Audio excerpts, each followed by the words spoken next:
ഒരു ചെറിയ ഇടവേളയ്ക്ക് ശേഷം കോവിഡ് കേസുകൾ വർദ്ധിക്കുകയാണ്.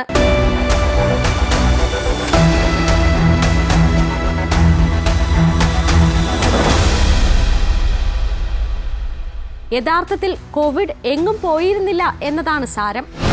തമിഴ്നാടിനും മഹാരാഷ്ട്രയ്ക്കും പുറമെ കേരളത്തിലാണ് കോവിഡ് കേസുകൾ വർദ്ധിക്കുന്നത്.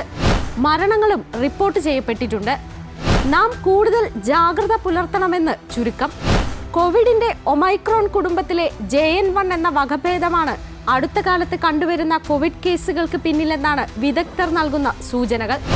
അത്ര പേടിക്കേണ്ട ഒന്നല്ല ഇതെങ്കിലും ശ്രദ്ധാപൂർവം നിരീക്ഷിക്കേണ്ട വകഭേദം എന്ന ഗണത്തിലാണ് ലോകാരോഗ്യ സംഘടന JN.1 ഉൾപ്പെടുത്തിയിട്ടുള്ളത്.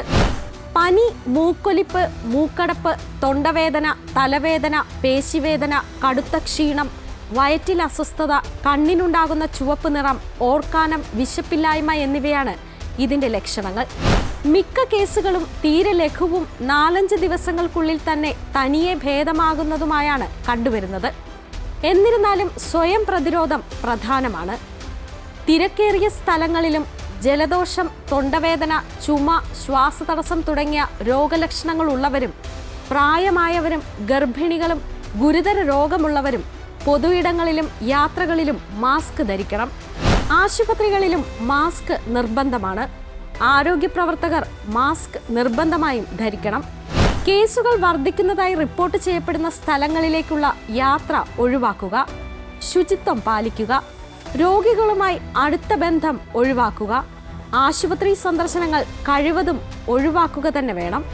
ഇടയ്ക്കിടെ സോപ്പ് ഉപയോഗിച്ച് കൈ കഴുകുന്നത് ഏറെ പ്രധാനമാണ്.